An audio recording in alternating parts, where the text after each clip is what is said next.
All right. Well, wow. It's been quite a first period. I mean, starting off, there you see it.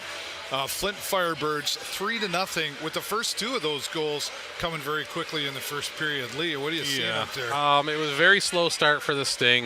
Defensively, they just kind of can't get their stuff together. At least they weren't at the first. I feel like they're kind of getting a feel for it now in the last, 3-4 minutes of the first period. So hopefully we're going to see more out of them going forward. But yeah, they were just kind of on their heels that whole first period and just couldn't get much together. Well, from my vantage point anyway, looking from the top down over there, I was like, I didn't quite think it went in, but then it obviously just kind of snuck over the line there. It trickled in very, very slowly. Yeah. I find that one was a combination of the defense never should have let them get in that close, and it seemed like an easy one that Suzichu probably could have got. So I think he just had no idea where it was for some reason, because it just trickled right through his legs and just tiptoed right across the line. And another goal very similar to this as well. But we've always talked about, Jay and I were talking passing, and it seemed like from the home opener, it was incredible passing. It was straight to the stick, not at the skate. They were catching them with their stick, and it was just so precise. And since then, we've seen kind of that drop a little bit, and it feels like this has happened here. They're passing. Flint's getting right in the middle of the pass. Oh, yeah, they're always right place. They're right there, and honestly, our guys, some of those passes have been sent right to them, and they're just not there to catch them. Yeah. And then they got to chase that puck, and when you're chasing that puck back into your zone, that's just creating more opportunities for the other guys. For sure. Like like you said, the passing is just not there. We've seen it multiple times throughout this first period where, multiple different Sting players are just putting it right into the tape of the stick of the Flint Firebirds, different players, and then they're just bringing it right back. So the shots don't really reflect what's happening out there, I don't think, as far as the offense that Flint's been putting out there. Honestly, I think we're lucky that we're only down by 3 at this point with the way that first period went. Well, for no lack of shooting on the Sarnia Sting, I think we're saying, 12 shots on goal to their 14. And honestly, we were really leading the shots on goal about 10-4 at one point, but 2 of those goals were already in for Flint there. And we talked earlier before this game started tonight that, Flint Firebirds had been missing a few key players, and now they're back, and they haven't won a game yet. So that's got to be some of the hunger that's out there tonight for the Flint Firebirds. And I think that's definitely what we're seeing a lot of out there too. You're definitely right about that. They're hungry. They're going after it. They're making plays happen. They're doing the kind of stuff offensively that we have been seeing out of the Sting. They've been doing a great passing. They're working really, really well together out there. They're moving that puck around, and they're getting behind the defense. What seems to be like very easily, a little bit more easily than we would like to see out there. Right. But so they're playing a really, really good game out there, like on the Flint side there. I think Sarnia's starting to come back though. I noticed in the last few minutes there, they were really starting to kind of pick up the pace. They're working well together. I was watching Marco Sikic out there with Andrew LeBlanc.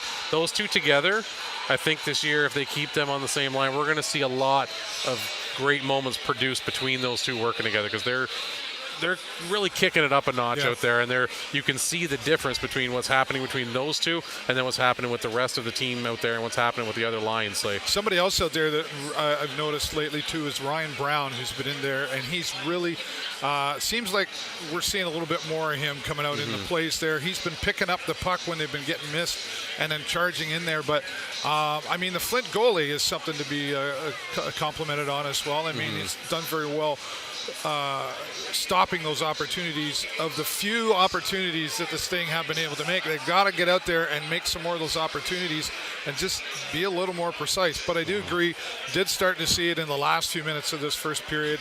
I think they were getting frustrated for obvious reasons, but then they seemed to go, okay. You can see Alan Letang on the bench. At one point they really had a face shot up there, him on the screen, and he's calm, he's cool, and I think he's going, you guys know what you need to do here. Haven't seen him say a lot, once in a while, and, he seems like he's somebody, man of few words, at least on the bench at certain times, but then when something needs to be said, I don't know. I think he's probably having that conversation in the locker room right now. And I think he did say something to him. I don't know if he took a timeout there or if it was just that kind of TV timeout, let's say, when the when the ice crew came out. All the players went to the bench, and it was at about that 4 minutes left in the third. Yeah. It was after that little break that they came out that we really saw kind of a change in the Sarnia Sting players. That, they had a little bit more going for them. They were going after a little bit harder, hustling more. Like, they seemed lazy the first half of that first period. Well, maybe there's that intimidation factor. I mean, it is Flint. Flint, it's always kind of, like you said earlier, they bring kind of a reputation, that bully reputation along with them. And, the OHL, everybody talks, right? So that probably gets around in there. And I can see why they'd be an intimidating team. But coming back to the Sting, they've got a lot of talent out there. We've seen it.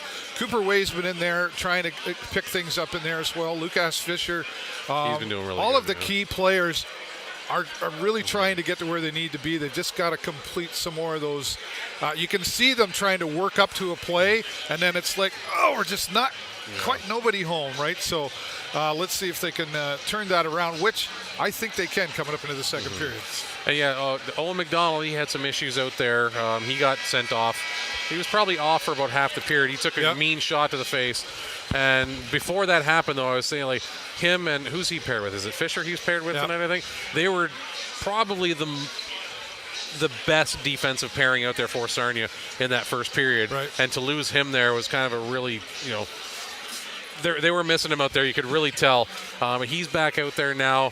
It doesn't look like he's holding a grudge and he's going after anything. It looks like he's just getting back into this game, and he wants to keep them out of the zone. He wants to just do his job, what he's out there to do, and now it just means all that much more to him. You can be angry later. Yes, exactly. Well, I mean, now's not the time to hold the grudge. I think the anger is actually fueling him to up his game. He's not.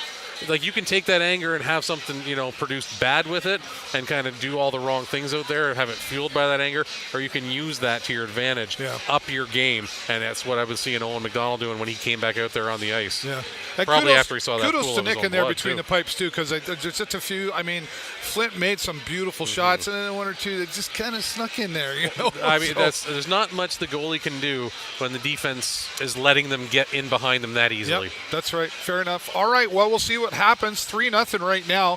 We're about 3.5 minutes away from the Sarnia Sting coming back out on the ice. Lee will join me once again after the next period. And, of course, as always, we will have our post-game press conference, hopefully with positive results for your Sarnia Sting. I'm David Burrows, live from the concourse here at the Progressive Auto Sales Arena. And this is my friend Lee Bazeley. On a count of 3, 1, 2, 3. Go Sting, go!